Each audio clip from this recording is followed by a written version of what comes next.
ഇന്നത്തെ ലോകത്ത് വിശ്വാസത്തിന്റെ പേരിൽ, ദൈവഭക്തിയുടെ പേരിൽ വളരെ മൃഗീയമായി ആക്രമിക്കപ്പെടുന്ന, ഉപദ്രവിക്കപ്പെടുന്ന ഒരു കൂട്ടം ആളുകളാണ് ക്രിസ്ത്യാനികൾ എന്നുള്ളത്. അത് വേൾഡ് വൈഡ് ആയിട്ട്. അതിന് ഈ സ്ഥലകാല ബോധമൊന്നും പ്രത്യേകിച്ചില്ല. ഇനി അമേരിക്കയിലെ സ്ഥിതി എനിക്ക് അത്രയധികം അറിയത്തില്ല. ഞാൻ താമസിക്കുന്ന യൂറോപ്പ്, പ്രത്യേകിച്ച് ഇംഗ്ലണ്ട്, ഇവിടെ ഏറ്റവും അധികം പരിഹസിക്കപ്പെടുന്ന ഒരു വിശ്വാസ സമൂഹമാണ് ക്രിസ്ത്യാനികൾ എന്നുള്ളതും, പ്രത്യേകിച്ച് തങ്ങൾ വിശ്വസിക്കുന്ന കാര്യങ്ങൾ പബ്ലിക്കായിട്ട് പറയുന്നതിനോ അല്ലെ പ്രചരിപ്പിക്കുന്നതിനോ സ്വാതന്ത്ര്യമില്ലാത്തൊരു കൂട്ടരാണ് ക്രിസ്ത്യാനികൾ എന്നുള്ളതും പുറം ലോകം അത്രയധികം അറിഞ്ഞിട്ടുണ്ടോ എന്ന് എനിക്കറിയത്തില്ല. പക്ഷെ അതാണ് സത്യം. ഉദാഹരണത്തിന്, ഇംഗ്ലണ്ടിന്റെ ഏത് ഭാഗത്തു നിന്ന് ഇതര മതവിശ്വാസികൾക്ക് അവരുടെ മതപ്രചരണം നടത്താനുള്ള സ്വാതന്ത്ര്യമുണ്ട്. പക്ഷെ ക്രിസ്ത്യാനികൾ അതേ രീതിയിൽ സുവിശേഷം പ്രസംഗിക്കുകയോ സുവിശേഷ പ്രവർത്തനങ്ങൾ നടത്തുകയോ ചെയ്താൽ മിനിറ്റുകൾക്കുള്ളിൽ അവർ കോർണർ ചെയ്യപ്പെട്ടു. പോലീസ് അവരെ സ്റ്റോപ്പ് ചെയ്യും. പറ്റത്തില്ലെന്ന് പറയും. പോലീസ് അവരോട് പറ്റത്തില്ല, നിങ്ങളോട് വിട്ടുപോകണമെന്ന് പറയുന്ന അതേ സ്ഥലത്ത് തന്നെ മറ്റു മതത്തിന്റെ ആളുകൾ അവരുടെ മതപ്രചരണങ്ങൾ നടത്തുന്നുണ്ട്. അതിന് കുഴപ്പമില്ല. ഇനി ഏത് മതക്കാർക്കും വന്നവരുടെ അഭിപ്രായം പറയാൻ സ്വാതന്ത്ര്യമുണ്ടെന്ന് പറയുന്ന ഒരു സ്ഥലമുണ്ട്. ഹൈഡ് പാർക്ക് കോർണർ എന്ന് പറയും. അവിടെയുള്ള ഈ സ്പീക്കേഴ്സ് കോർണർ നമ്മൾ നോക്കിയാൽ ഏറ്റവും കൂടുതൽ വളഞ്ഞിട്ട് ആക്രമിക്കപ്പെടുന്ന ക്രിസ്ത്യാനികളെയാണ്. ക്രിസ്ത്യാനികളെ ആക്രമിക്കുന്നത്. അപ്പോൾ അതിന് പ്രത്യേകിച്ച് സ്ഥലകാല വ്യത്യാസമൊന്നുമില്ലെന്ന് ഞാൻ പറഞ്ഞു വന്നത്. ക്രിസ്തീയ രാജ്യം എന്നൊരു കാലത്ത് അറിയപ്പെട്ടിരുന്നതായ ബ്രിട്ടനും ഇനിയും അതല്ല എന്നറിയപ്പെടുന്ന ഇന്ത്യയും ആഫ്രിക്കൻ രാജ്യങ്ങളോ ഇനിയും ഇസ്ലാമിക രാജ്യങ്ങളുടെ കാര്യം നമ്മൾ എടുത്ത് പറയേണ്ട ആവശ്യമില്ലല്ലോ. എവിടെയാണെങ്കിലും സ്ഥിതി ഇത് തന്നെയാണ്.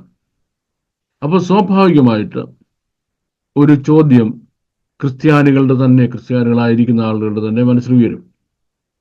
ആ ഉയരുന്ന ചോദ്യം ഇതാണ്: ക്രിസ്ത്യാനികൾ അവരുടെ ദൈവത്തെ പറ്റി പറയുന്നത് സർവശക്തനായ ദൈവം എന്നാണ്. ദൈവം വിശുദ്ധ വേദോസ്തവത്തിൽ തന്നെ പരിചയപ്പെടുന്നത് ഞാൻ സർവശക്തിയുള്ള ദൈവമാണ്, എന്നാക്കറിയാത്ത വല്ല കാര്യമുണ്ടോ?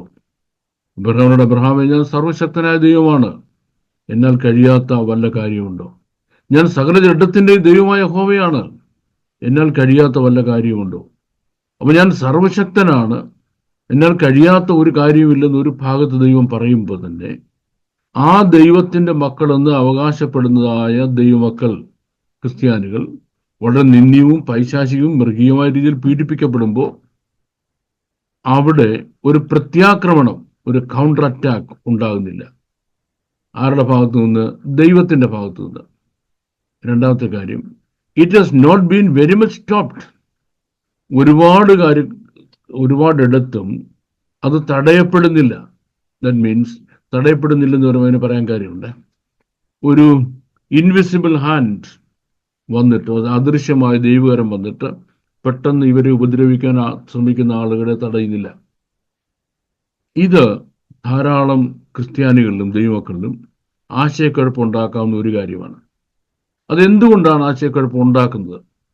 ആശയക്കുഴപ്പം ഉണ്ടാകുന്നതിന് രണ്ട് കാരണങ്ങൾ. ഒരു കാരണം, ഇങ്ങനെ തക്ക സമയത്ത് അവർക്ക് വേണ്ടി എഴുന്നേറ്റ് പ്രവർത്തിച്ച് അവരെ ഉപദ്രവിക്കുന്നവരെ തടയാത്ത ഒരു ദൈവത്തെ പറ്റി അവരുടെ പ്രതീക്ഷയിലില്ല.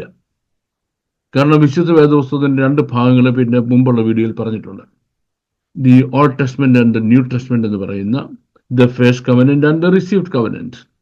ഈ ഫസ്റ്റ് കവനന്റ് വായിക്കുമ്പോഴത്, ഓൾഡ് ടെസ്റ്റ്മെന്റ് വായിക്കുമ്പോഴൊക്കെ ദൈവമക്കളായ ഇസ്രായേൽ ജനം ആക്രമിക്കപ്പെടുന്നു.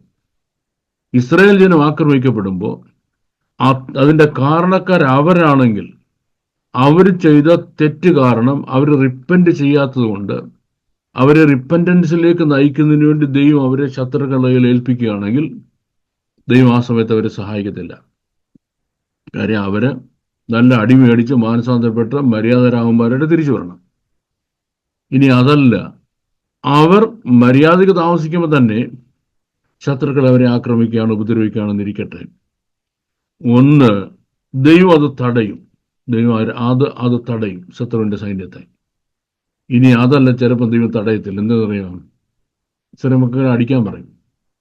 അടിച്ചു കഴിയുമ്പോഴാണ് സ്ഥിതി അറിയുന്നത്. ആ ഉപദ്രവിക്കാൻ വന്ന വർഗത്തെ, ജാതികളെ ദൈവം മുച്ചൂട് മുടിച്ചു കളയും. അങ്ങനെ അവരുടെ പേര് പോലും പറയാൻ ബാക്കിയില്ലാത്ത രീതിയിൽ ദൈവം മുടിച്ചു കളഞ്ഞ ജാതികളും വംശങ്ങളും രാജ്യങ്ങളും ഭാഷക്കാരും ദേശക്കാരും ധാരാളമാണ് ലോകചരിത്രത്തിൽ. എന്തുകൊണ്ട്? അവർ ദൈവജനമായ ഇസ്രായേൽ മക്കൾക്കെതിരായി തിരിഞ്ഞു എന്നുള്ള ഒറ്റ കാരണം കൊണ്ട് തന്നെ. അപ്പോൾ വിശുദ്ധ പഴയ നിയമം നമ്മൾ വായിക്കുമ്പോൾ നമ്മൾ കാണുന്നതൊക്കെ ശത്രു സംഹാരിയായ ഒരു ദൈവത്തെയാണ്. തൻ്റെ ജനമായ ഇസ്രായേൽ മക്കളെ സംരക്ഷിക്കുന്നതിന് വേണ്ടി അവരെ ഉപദ്രവിക്കുന്ന ശത്രുക്കളെ സംഹരിച്ചു കളയുന്ന, ഇമ്മീഡിയറ്റ് സംഹരിച്ചു കളയുന്ന ഒരു ദൈവത്തെയാണ് കാണുന്നത്. ഉദാഹരണം, 40 ദിവസം ഇസ്രായേൽ മക്കളെ വെല്ലുവിളിച്ചുകൊണ്ട് ഒരു മനുഷ്യൻ, ഗോലിയാത്ത് എന്ന ഒരു മനുഷ്യൻ വെല്ലുവിളിച്ചു നിന്നു 40 ദിവസം. ആ ഗോലിയാത്തിനെ ഒരൊറ്റ ഏറിനാണ് തകർത്ത് കളഞ്ഞത് ദാവീദ്. ഒറ്റ ഏറിന് തകർത്ത് കളഞ്ഞു. ഫിനിഷ്ഡ്. ഫെലിസ്ത്യർ എന്ന് പറയുന്ന ഒരു കൂട്ടം ആളുകൾ ഇസ്രായേലിനെ ആക്രമിക്കാൻ വരുമ്പോൾ ഒരു മനുഷ്യൻ only one man, ശിംശോൻ, ഒരു കഴുതയുടെ പച്ച താടിയല് വലിച്ചെടുത്തിട്ട് ഇതുകൊണ്ട് ഫെലിസ്ത്യരെ അടിച്ച് ഒരു 100 എണ്ണത്തിനെ കൊന്നപ്പോൾ ഒരു കുന്നായിട്ട് അത്ര കൂട്ടിയിട്ടു. അടുത്ത 2ാമത്തെ കുന്ന്, അടുത്ത 3ാമത്തെ കുന്ന്, ഇങ്ങനെ കുന്നു 100 വെച്ച് കൊന്നു കൂട്ടുക. ആലോചിച്ച് നോക്കി. ഇവന്മാരെയെല്ലാം കൊന്നു കളഞ്ഞിട്ട് ശിംശോൻ ആ താടിയെല്ലാം കയ്യിൽ നിന്ന് എറിഞ്ഞു കളഞ്ഞു. അപ്പൊ അവിടെ ശത്രു സംഹരിക്കപ്പെടുകയാണ്. ഇങ്ങനെ ഇസ്രായേലിന്റെ ചരിത്രം മുഴുവൻ ഇങ്ങനെയാണ്. ഇസ്രായേലിന്റെ ചരിത്രം മുഴുവൻ ഇങ്ങനെയാണ്. അവരുടെ ശത്രുക്കൾ അവർക്കെതിരായിട്ട് പ്രബലരാകുമ്പോൾ, അവർ ദൈവത്തിങ്കിലേക്ക് നോക്കുമ്പോൾ ദൈവം ഇറങ്ങി വന്ന് ശത്രുക്കളെ, ബലവാന്മാരായ ശത്രുക്കളെ സംഹരിച്ചു കളയുന്നു. അപ്പൊ അവിടെ പലപ്പോഴും അവരുടെ ശത്രുക്കളുടെ പെർസ്പെക്റ്റീവിൽ സംഹാര താണ്ഡവമാടുന്ന ദൈവം, ശത്രു സംഹാരകനായ ദൈവം. 2, പ്രതികാരം ചെയ്യുന്ന ദൈവം. ഇനി 702 BC യഹൂദ്യ ഭരിച്ചിരുന്ന ഹിസ്കിയാവ് എന്ന രാജാവിനെ ആക്രമിക്കുന്നതിന് വേണ്ടി അന്നത്തെ ലോകത്തിൽ ഏറ്റവും വലിയ പ്രബല സൈന്യമായ അസേറിയൻസ് വരുന്നത്. അസേറിയൻസ് പറഞ്ഞാൽ what the United States of America is to the world today was Assyrians to the world in those days. ഇന്ന് അമേരിക്ക ലോകത്ത് എത്രയധികം ഭയപ്പെടുന്നു, അത്രയും ലോകം ഭയപ്പെട്ട ആളുകളാണ് അസേറിയൻസ്. അസേറിയൻസ് ഒരു ഹ്യൂജ് ആർമിയുമായിട്ട് വരുന്നത്. അസേറിയൻസ് വന്നിട്ട് ഹിസ്കിയാവിനെ വെല്ലുവിളിച്ചത് പറഞ്ഞു, നിന്റെ രാജ്യത്തെ മുഴുവൻ പീഡിത ഇവിടുന്ന് എറിഞ്ഞ് ഞാൻ കൊണ്ടുപോകുന്നു പറഞ്ഞു, അടിമകളായിട്ട്. ഹിസ്കിയാവിന് ഇദ്ദേഹത്തോട് യുദ്ധം ചെയ്യാനുള്ള യാതൊരു കഴിവുമില്ല. തന്നെ വെല്ലുവിളിക്കുന്നതായ സെൻഹെരീബ് എന്ന് പറയുന്ന വലിയ അസേറിയൻ ചക്രവർത്തിയോട് ഫേസ് ചെയ്യാൻ യാതൊരു കഴിവുമില്ല. അപ്പോൾ പിന്നെ എന്താ ചെയ്യുക? ദൈവത്തിൻ്റെ ആലയത്തിൽ ചെന്നു കണ്ണുനീരോട് കരഞ്ഞു, ദൈവമേ, ഞാൻ സാധുവാണ്, എന്നെ സഹായിക്കണം, എന്നെ രക്ഷിക്കണം. ദൈവം തൻ്റെ പ്രവാചകനായ യെശയ്യാവിനോട്ട് പറഞ്ഞു, നീ ചെന്ന് അവനോട് പറ, ഈ വന്ന സെൻഹെരീബിനെ പറ്റി നീ പേടിക്കണ്ട, നീ പോയി കിടന്ന് ഉറങ്ങിക്കോളാൻ പറഞ്ഞു. നീ പോയി കിടന്ന് അവൻ്റെ കാര്യം ഞാൻ നോക്കിക്കോളാം എന്ന് പറഞ്ഞു. അന്ന് രാത്രി ഒരു ദൂതൻ, ദൈവത്തിൻ്റെ ഒരു ദൂതൻ ഈ അസേറിയൻസിന്റെ ക്യാമ്പിൽ ഇറങ്ങി വന്നിട്ട് 1,85,000 യുദ്ധവീരന്മാരെ ഒറ്റയടിക്ക് കൊന്നുകളഞ്ഞു. ഒറ്റയടിക്ക്. നേരം വെളുത്തപ്പോൾ ഇവർ മുഴുവൻ ചത്തു കിടക്കുന്നു. നിങ്ങൾ എന്നോട് ചോദിക്കും, ബാബു ഇതൊക്കെ കഥയില്ലേ ബാബു ഇങ്ങനെ പറയുന്നത്, അല്ലെ എവിടെയെങ്കിലും വായിച്ചായിരിക്കും, അല്ലെ എവിഡൻസ് ഉണ്ടോന്ന്? എവിഡൻസ് പറഞ്ഞുതരാം, നിങ്ങൾക്ക് അറിയണമെന്നുണ്ടെങ്കിൽ കേട്ടോ. ഈ സംഭവങ്ങളൊക്കെ ഇങ്ങനെ കേട്ടിട്ട് ഇതൊക്കെ ചുമ്മാ കഥയല്ലേ, ബൈബിളിൽ എഴുതി വെച്ചിരിക്കുക ആർക്കും ഇതൊക്കെ ശരിയെന്ന് ഒരു ദൂതൻ ഇറങ്ങിയെന്നും ഒറ്റയടി കൊണ്ട് 1,70,000 പേരെ കൊന്നു പറഞ്ഞ് ആര് വിശ്വസിക്കാനാ? ഇത് സംശയിച്ച ആളാരെന്നറിയാമോ? Doctor David Rolls. ആരാണ് ഡോക്ടർ ഡേവിഡ് റോൾസ്? ലണ്ടൻ യൂണിവേഴ്സിറ്റിയുടെ ഡിപ്പാർട്ട്മെന്റ് ഓഫ് ആർക്കിയോളജിയുടെ ഹെഡ് ഓഫ് ദി ഡിപ്പാർട്ട്മെന്റായ ഡേവിഡ് റോൾസ് എന്ന് പറയുന്ന വലിയ പ്രൊഫസർ, വലിയ സ്കോളർ, റിസർച്ച് സ്കോളർ ഈ വിവരം അന്വേഷിച്ചു പോയി. എവിടെ? ഇസ്രായേൽ ദേശത്ത് ചെന്നു. അവിടെ ചെന്ന് എക്സ്കവേഷനുമായിട്ട് കുഴിച്ചപ്പം ഒരു താഴ്വരയിൽ ഇസ്രയേലികളല്ലാത്ത, അതായത് അപ്പിയറൻസിൽ സ്കൾ ഷേപ്പിൽ ഇസ്രയേലികളല്ലാത്ത 1,85,000 ആളുകൾ ഒരു ദിവസം മരിച്ചു കിടക്കുന്നതായ ശ്മശാനം കണ്ടു. ഒറ്റ ദിവസം മരിച്ചു കിടക്കുന്ന ശ്മശാനം കണ്ടു. അതിനെപ്പറ്റിയുള്ള മുഴുവൻ സ്റ്റഡിയും എടുത്തിട്ട് അദ്ദേഹം ഈ കാര്യത്തെപ്പറ്റി BBC-യിൽ ഡോക്യുമെന്ററി ചെയ്തു. പിന്നെ നിങ്ങൾക്ക് BBC ഡോക്യുമെന്ററി കുറേ പുറമോട്ട് പോയി കഴിഞ്ഞാൽ ഇതിൻ്റെ ഡീറ്റെയിൽസ് കിട്ടും. ഇനി അതല്ല, ഇതിൻ്റെ ഡീറ്റെയിൽസ് നമുക്കൊന്ന് അയച്ചു തരണമെന്ന് നിർബന്ധമുള്ള ആളുകൾ എൻ്റെ ആരെങ്കിലും ഉണ്ടെന്നുണ്ടെങ്കിൽ പേഴ്സണലായി എൻ്റെ ഇതിൻ്റെ വീഡിയോയുടെ താഴെയോ വന്ന് നിങ്ങളുടെ ഒരു കോൺടാക്ട് ഡീറ്റെയിൽസ് എന്ന് വെച്ചാൽ അത് ബാബു ഞങ്ങൾക്ക് അതിൻ്റെ ഡീറ്റെയിൽസ് അയച്ചുതരാമെന്ന് പറഞ്ഞ് ഞാൻ നിങ്ങൾക്ക് പേഴ്സണലായിട്ട് അയച്ചുതരാം. ദാറ്റ് മീൻസ് ഞാൻ ഈ പറയുന്ന കാര്യങ്ങൾക്ക് ഹിസ്റ്റോറിക്കൽ, ആർക്കിയോളജിക്കൽ, ഡോക്യുമെന്റൽ എവിഡൻസ് ഉണ്ടെന്നാ പറഞ്ഞത്. വെറുതെ കഥ പറയല്ല. അപ്പൊ നിങ്ങൾക്ക് ഒറ്റ അടിക്ക് 1,85,000 അശൂർ പടയാളികൾ കൊന്നുകളഞ്ഞു, അസേറിയൻ സോൾജേഴ്സിനെ കൊന്നുകളഞ്ഞു. അതാ ദൈവശക്തി എന്ന് പറയുന്നത്. എവിടെ? ഇൻ ദി ഓൾഡ് ടെസ്റ്റ്മെന്റ്, അതായത് വിശുദ്ധ പഴയ നിയമത്തിൽ, ഫസ്റ്റ് കവനന്റിൽ. അപ്പൊ ഇത് നമ്മൾ വായിച്ചറിയുന്നു. നമുക്കങ്ങ് ഭയങ്കര, ഇപ്പം നമ്മളെ ആരെങ്കിലും ഉപദ്രവിക്കാൻ വന്നാൽ ദൈവം ഒരു ദൂതനെ വെച്ച് ഒരൊറ്റ അടിക്കും, തീർന്ന്, ഫിനിഷ്ഡ്, അവന്റെ കട പൂട്ടി. 2, ഈ വ്യാപകമായി സുവിശേഷം കേൾക്കുന്ന ആളാണ് നമ്മൾ കൂടുതൽ. ഇപ്പം എന്ന് പറഞ്ഞാൽ മുമ്പെന്ന് പറഞ്ഞാൽ ഒരു സീസൺ ആകുമ്പോഴേ സുവിശേഷ പ്രസംഗങ്ങളുള്ളൂ. പിന്നെ ആൾ മറ്റു പണിക്ക് പോവുകയാണ്. സുവിശേഷ പ്രവർത്തകർക്ക് ആ സീസൺ കിട്ടുന്ന പൈസ കൊണ്ട് അവർ ഒരു വർഷം കഴിഞ്ഞോളും. പിന്നെ പ്രത്യേകിച്ച് പണിയൊന്നുമില്ല. ഇപ്പം അങ്ങനെയല്ല. ഇപ്പം 24/7 സീസണാണ്. 12 മാസവും കൺവെൻഷൻ സീസണാണ്. അത് കഴിഞ്ഞാൽ പിന്നെ നെറ്റിൽ നമുക്ക് കയറി ഇഷ്ടംപോലെ പ്രസംഗം കിട്ടുമല്ലോ. അപ്പൊ ഈ പ്രസംഗത്തിന് പഞ്ഞമില്ല. ഈ പ്രസംഗങ്ങളിലെല്ലാം നമ്മൾ കേൾക്കുന്നതും ദൈവം നിനക്ക് വേണ്ടി പൊരുതും, ദൈവം നിന്റെ ശത്രുവിനെ സംഹരിച്ചു കളയും, നിനക്കെതിരായത് ഒരു ആയുധവും ഫലിക്കത്തില്ല, ഇതാ യുദ്ധവീരനായ യഹോവ നിനക്ക് മുൻപായി പുറപ്പെടുന്നു, ദൈവം നിന്റെ ശത്രുക്കളെ സംഹരിച്ചു കളയും, നിനക്കെതിരായി വരുന്ന ഒരു ആയുധവും ഫലിക്കയില്ല. ഇങ്ങനെയുള്ള ഒരു പോരിന്റെ ധ്വനിയും, ആ പോരിൽ നീ തന്നെ ജയിക്കുമെന്നും മറ്റുള്ളവരുടെ ശത്രുക്കളാണ് അവർ തോക്കുമെന്നുള്ള ഒരു ധ്വനി കാണിക്കുന്നതായ പ്രസംഗങ്ങളും ബൈബിൾ സ്റ്റഡിയും നമ്മളെപ്പോഴും കേൾക്കുന്നത്. അപ്പൊ ഇത് രണ്ടും നമ്മുടെ അകത്ത് കിടക്കുക. ഇനി റിയാലിറ്റി ഓഫ് ലൈഫിലേക്ക് വരാം. റിയാലിറ്റി ഓഫ് ലൈഫിൽ വരും പലപ്പോഴും ഈ പറഞ്ഞ കാര്യങ്ങളൊന്നുമല്ല റിയാലിറ്റി എന്ന് പറഞ്ഞാൽ, സുവിശേഷം പ്രസംഗിക്കാൻ വേണ്ടി ഭാര്യയും ഭർത്താവും കൂടി വടക്കേ ഇന്ത്യയിലെ ഗ്രാമങ്ങളിൽ പോകുന്നു. അവരെ കൈ കിട്ടിയാൽ ഈ സുവിശേഷ വിരോധികൾ അടിച്ച് ശരിയാക്കും, പോലീസിനോട് പിടിച്ചിടിപ്പിക്കും, ജയിലിലിടും, കൊണ്ടുപോയി തടവിലാക്കുകയും ചെയ്യും. ഈ പോലീസുകാരെയും ഈ RSകാരെയും ഒരു ദൂതനും ഇറങ്ങി തടയുന്നില്ല. ഈ പോലീസുകാരെ തടയുന്നില്ല, ഈ RSകാരെ തടയുന്നില്ല, ഒരു ദൂതനും ഇറങ്ങി തടയുന്നില്ല. ഇനിയും അതിരൂക്ഷമായിട്ട്, അതിക്രൂരമായിട്ടാണ് മറ്റവരുടെ കൈ കിട്ടിയാൽ, ഇസ്ലാമിന്റെ കൈ കിട്ടിയ ക്രിസ്ത്യാനിയെ കൈകാര്യം ചെയ്യുന്നത്. അത് കഷ്ടകരമായ വേറൊരു കാര്യമാണ്. ഇത് ഞാൻ പറഞ്ഞു വരുമ്പോൾ ഞാൻ ഈ വൺ സൈഡായിട്ട് കംപ്ലീറ്റ് അങ്ങ് പറയും, ദൈവം ആരും രക്ഷിക്കുന്നില്ല, ഇസ്രായേലിന്റെ ദൈവം ആരെയും രക്ഷിക്കുന്നില്ല എന്ന് നിങ്ങൾ ചിന്തിക്കരുത്. വൺ സൈഡായിട്ട് ഞാൻ കംപ്ലീറ്റ് അടച്ച് പറയല്ല. പക്ഷേ നമ്മൾ കാണുന്ന ഒരു യാഥാർത്ഥ്യത്തെ പറ്റി പറയാം. അത് നിങ്ങൾക്ക് ആർക്കും നിഷേധിക്കാൻ കഴിയത്തില്ല. Now there is a question, why? Where is the God that defended and helped David?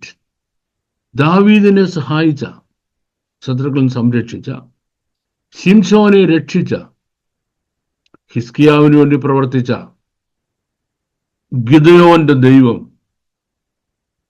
ഇങ്ങനെ പഴയ നിയമത്തിലെ വലിയ ഭക്തന്മാർക്ക് വേണ്ടി അത്ഭുതം പ്രവർത്തിച്ച ദൈവം എവിടെ? That is our question. അപ്പൊ ആ ദൈവത്തെ കാണാൻ അങ്ങനെ ഒരു പ്രതിപ്രവർത്തനം, ഒരു കൗണ്ടർ അറ്റാക്കും അല്ലെങ്കിൽ ഒരു പ്രൊട്ടക്റ്റീവ് സ്റ്റെപ്പ് ദൈവം എടുക്കുന്നില്ല എന്ന് കാണുമ്പോൾ എന്ത് തോന്നും? കാണുന്നുവെന്ന് പറയാൻ ശരി തോന്നുമ്പോൾ സ്വാഭാവികമായിട്ടും ഒരുപാട് പേർക്കും നിരാശയുണ്ടാകും, ദൈവമക്കളായ ആളുകൾക്ക്. 2, അവരെ പീഡിപ്പിക്കുന്നവർക്ക് കോൺഫിഡൻസ് കൂടും. കാരണം ഈ ക്രിസ്ത്യാനി എടുത്തിട്ട് തൊഴിച്ചാൽ ഒരുത്തനും ചോദിക്കത്തില്ല. ഒന്ന് അവരുടെ ഇടയിൽ പോലും പിച്ചാത്തി എടുത്തുകൊണ്ടിറങ്ങാൻ ചെറുപ്പക്കാരിയില്ല, ഇല്ലെന്നല്ല, ഇറങ്ങത്തില്ല. 2, ഒരു ഗവൺമെന്റ് ഒരു കുന്തവും ചെയ്യാനില്ല. 3, ഇവരുടെ ദൈവവും ഒന്നും ചെയ്യത്തില്ല. നമ്മളെ ഇവന്മാരെ എടുത്തിട്ട് ഇടിച്ച് ഇവരുടെ ദൈവം ചോദിക്കത്തേയില്ല. അപ്പം നോക്കിയേ, ക്രിസ്ത്യാനികളെ ഉപദ്രവിക്കുന്നവർക്ക് കോൺഫിഡൻസ് വർദ്ധിച്ചു വരികയും ഉപദ്രവിക്കാൻ ക്രിസ്ത്യാനികൾക്ക് തങ്ങൾ ആശ്രയിക്കുന്ന ദൈവം തങ്ങളെ രക്ഷിക്കുന്നില്ല എന്നുള്ള ആ ഒരു വിശ്വാസക്കുറവ് ഉണ്ടായി വരികയും ചെയ്യും. ഇവിടെയാണ് നമ്മൾ ഈ ദിവ്യശക്തിയും ക്രിസ്ത്യാനിയും എന്ന വിഷയം തിരിച്ചറിയേണ്ടത്. ദിവ്യശക്തിയും ക്രിസ്ത്യാനിയും എന്നുള്ളത് ഞാൻ അതിന് 2-3 ഉദാഹരണങ്ങൾ പറഞ്ഞിട്ട് what is the power of Christianity എന്നുള്ള പറയാം. ഈ ഉദാഹരണ സഹിതം ഞാൻ കാര്യം തെളിയിച്ചില്ലെന്നുണ്ടെങ്കിൽ പലപ്പോഴും ദൈവമക്കൾ ധാരാളം ആശയക്കുഴപ്പത്തിലാകും. അതുകൊണ്ടാണ് ഈ ഉദാഹരണ സഹിതം ഈ കാര്യം തെളിയിക്കാമെന്ന് പറയുന്നത്. കേട്ടോണം. 1, കർത്താവായ യേശു ക്രിസ്തു താന് ഒരു നീതനെ പോലെ പിടിക്കപ്പെടുന്ന ഒരു രാത്രി ഗത്സമനായിൽ വെച്ച് പിടിക്കപ്പെട്ട ശേഷം അവിടുന്ന് ക്രൂശ് വരെ അവസാനം സ്വന്തം തോളിൽ തലചായ്ച്ച് മരിക്കുന്നു. പ്രാണനെ പിതാവായ ദൈവത്തിൻ്റെ കയ്യിൽ ഏൽപ്പിച്ചു കൊടുത്തിട്ട് മരിക്കുന്നു. ആ സമയം വരെ ആരും തന്നെ രക്ഷിച്ചില്ല. സ്വർഗത്തിൻ്റെ ദൂതനും ഇറങ്ങിയില്ല. ഒരു സമയം, ഈ ട്രയലിന്റെ ഒരു സമയത്ത് പീലാത്തോസ് ചോദിക്കുന്നു, നിന്നെ ക്രൂശിക്കാനും നിന്നെ വിട്ടയക്കാനും നിന്നെ റിലീസ് ചെയ്യാനുള്ള അധികാരം എനിക്കുണ്ട്, അതെനിക്കറിയത്തില്ലെന്ന് ചോദിച്ചു. അങ്ങനെ ചോദിക്കാൻ കാര്യം പീലാത്തോസിന് ശരിക്കും യേശുവിനെ വിട്ടയക്കണം. കാരണം പീലാത്തോസ് പഠിച്ച പണിയൊക്കെ നോക്കിയിട്ടും യേശുവിൽ ഒരു കുറ്റവും കാണാൻ കഴിയുന്നില്ല. എത്ര ട്രയൽ നോക്കിയിട്ടും. കാര്യം ഇവർ ആരോപിക്കുന്ന ഒരു കുറ്റവും യേശുവിലില്ല, ഒരു സാക്ഷികളും അനുകൂലമായിട്ടില്ല, ഒരു ഡോക്യുമെന്റിൽ എവിഡൻസ് ഇല്ല, ഒരു സിറ്റുവേഷനിൽ എവിഡൻസ് ഇല്ല. ഏതെങ്കിലും ഇതിൽ എവിഡൻസ് വേണ്ടായോ ഒരാൾ കുറ്റവാളിയാന്ന് പറയാൻ? ഒരു എവിഡൻസും ഇല്ല. എന്തെങ്കിലും വിട്ടയക്കാം. അതുകൊണ്ട് ചോദിച്ചു, നിന്നെ വിട്ടയക്കാനും ക്രൂശിക്കാനും എനിക്ക് അധികാരമുണ്ടെന്ന് ചോദിച്ചപ്പോൾ ക്രിസ്തു പറഞ്ഞു, ചുമ്മായിരിക്കും, മുകളിൽ നിന്ന് ലഭിച്ചിട്ടില്ലെങ്കിൽ നിനക്ക് എൻ്റെ മേൽ ഒരു അധികാരവുമില്ല. Except my heavenly Father permits me, you cannot touch me എന്നാണ് എൻ്റെ അർത്ഥം. എൻ്റെ സ്വർഗീയ പിതാവ് അനുവദിക്കുന്നില്ലെങ്കിൽ നിനക്ക് എന്നെ തൊടാൻ പറ്റത്തില്ല പീലാത്തോസേ. അപ്പൊ അതിന്റെ മറുഭാഗം എന്തുവാ? എൻ്റെ സ്വർഗീയ പിതാവ് ഇപ്പോൾ നിന്നെ അനുവദിച്ചിരിക്കുകയാണ് എന്നെ തൊടാൻ.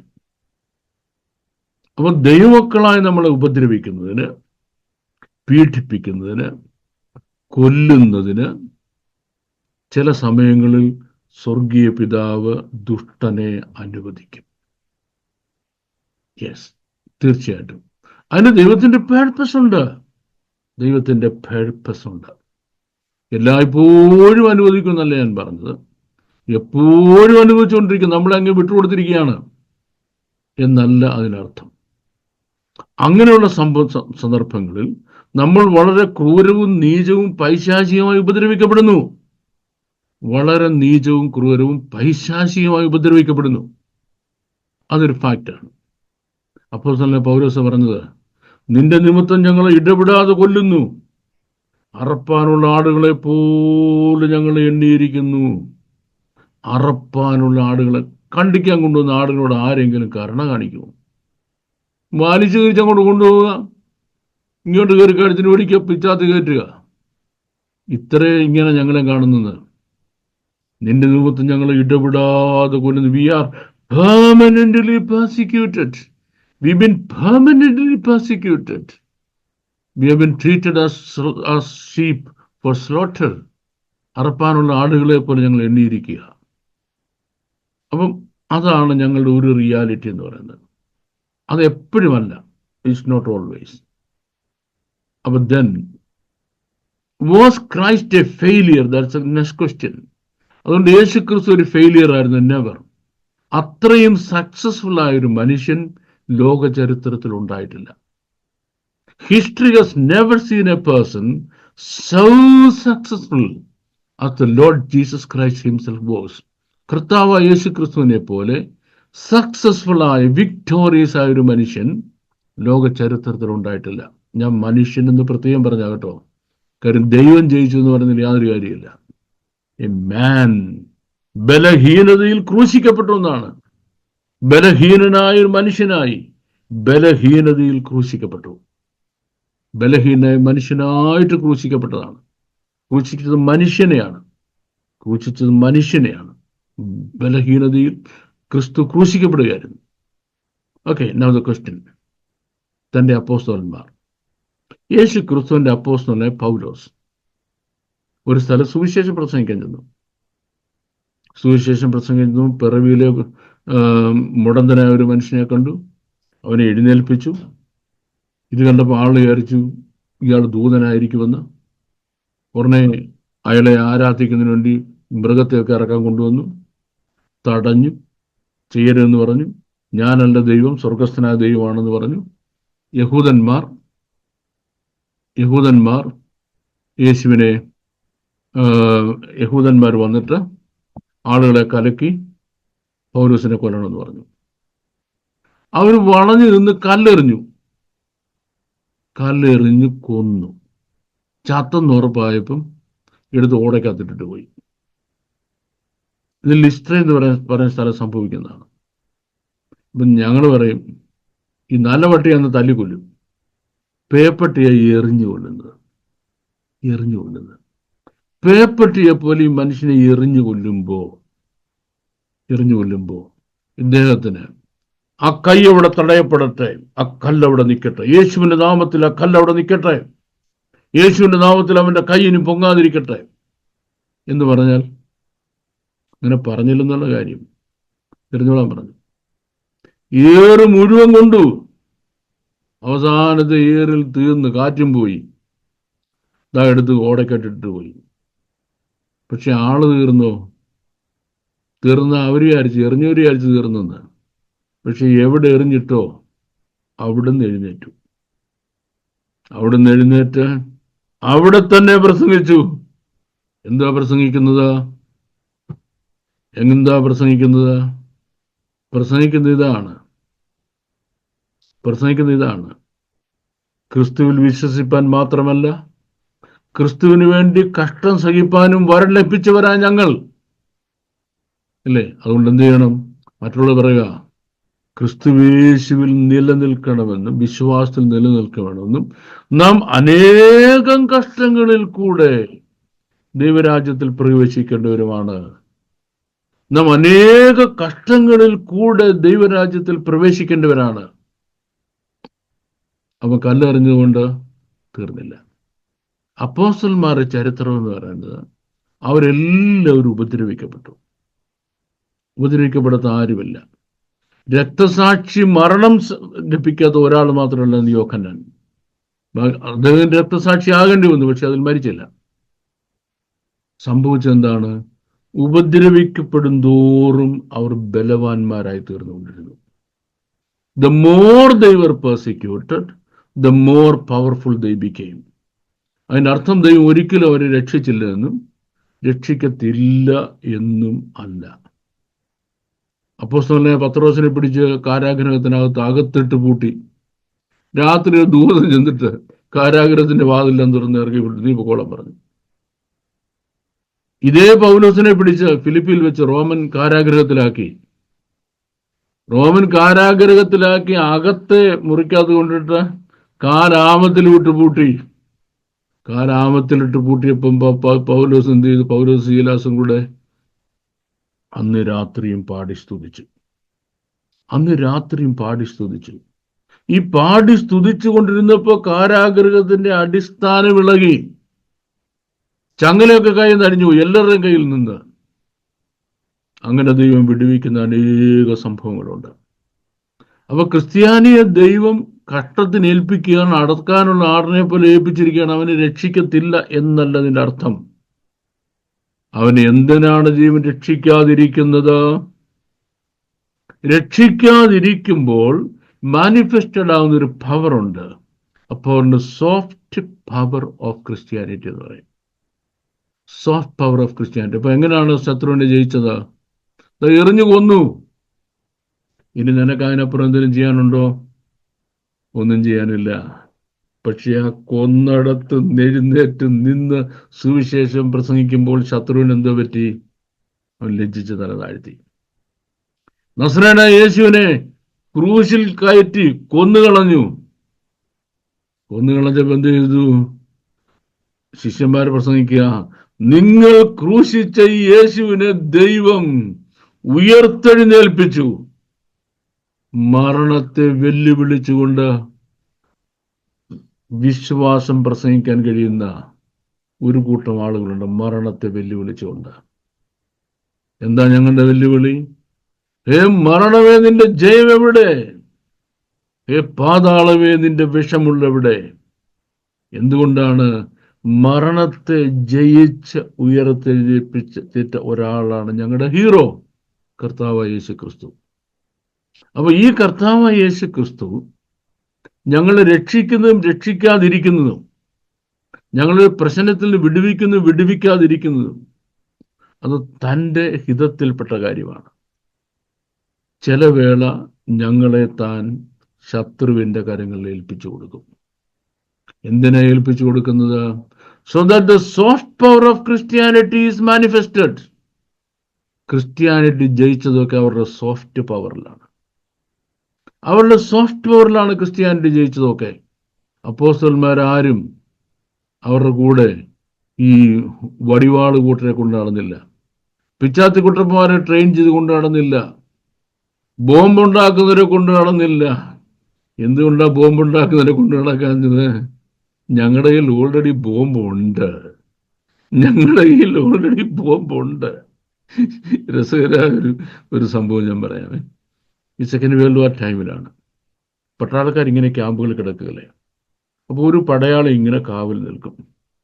ഒരു പടയാളി ഇങ്ങനെ കാവൽ നിൽക്കുമ്പം ഒരുത്തിനൊരു സഞ്ചിയും പിടിച്ചുകൊണ്ട് ഇങ്ങനെ പതുങ്ങി പതുങ്ങി പതുങ്ങി അതിനെ അടക്കുന്നു.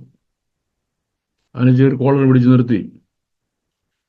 ആദ്യം ചോദിച്ചതാണ്, നിന്റെ ബാഗിൽ എന്താണെന്ന് ചോദിച്ചു. അവൻ പറഞ്ഞു, ബോംബാണെന്ന് പറഞ്ഞു. ബോംബാണെന്ന്. വാട്ട്? തുറക്കാൻ പറഞ്ഞു. തുറന്നു നോക്കിയപ്പോൾ എന്താണ്? ബൈബിളുകൾ, ന്യൂ ടെസ്റ്റ്മെന്റിന് കോപ്പി ഇങ്ങനെ കൊണ്ടു നടക്കുക. ചോദിച്ചവൻ പറഞ്ഞു, യെസ്. എന്താണിത്? ഇത് ഡൂനാമിസ് ആണ്. ദൈവവചനം എന്ന് പറയുന്ന ശക്തിയാണ്. കാരണം സമാധാനമില്ലാതെ അല്ലെങ്കിൽ സ്വസ്ഥതയില്ലാതെ ആശ്രയമില്ലാതെ ഏതെങ്കിലും പടയാളി ഉറങ്ങാൻ കഴിയാതെ ഇരുന്ന് കരയുന്നുണ്ടെന്ന് തോന്നിയാൽ ഈ ദൈവവചനത്തിനൊരു കോപ്പി അയാളുടെ കയ്യിൽ എത്തിക്കുന്നതിനാണ്. The peace of God that passeth all understanding. സകല ബുദ്ധിയെയും കവിയുന്ന ദിവ്യ സമാധാനം കൊണ്ട് അവനെ ആശ്വസിപ്പിക്കാൻ കഴിയുന്നതായ ഡൂനാമിസ് ദൈവശക്തിയാണ്. എന്താ സുവിശേഷം എന്ന് പറയുന്നത്? It is the power of God unto salvation for everybody who believes, be it Jew or Gentile. നോക്കി, വിശ്വസിക്കുന്ന ഏവരെയും രക്ഷിക്കുവാൻ കഴിയുന്ന ദൈവശക്തിയാണ്. രക്ഷയ്ക്കായി ദൈവശക്തി. ഇതാണ് ദൈവവചനം എന്ന് പറയുന്നത്. ഇത് ഞങ്ങളുടെ പവർ. ഞങ്ങളുടെ കയ്യിൽ ഈ ബോംബുണ്ട്. നമ്പർ 1, ഞങ്ങൾ തന്നെ മിസൈൽസ് ആണ്. We ourselves are missiles. ഞങ്ങൾ തന്നെ മിസൈൽസ് ആണ്. എന്തുകൊണ്ട്? Because we gather power from where we are and we go to a distant place and we explore there. ഞങ്ങൾ തന്നെ മിസൈൽസ് ആണ്. ഞങ്ങൾക്ക് എന്തിൻ്റെ ആവശ്യമില്ല? ഞങ്ങൾക്ക് കൊല്ലം പണിത കൊച്ചുചാത്തിന്റെ ആവശ്യമില്ല. ഇല്ല. മനുഷ്യന്റെ നെഞ്ചത്ത്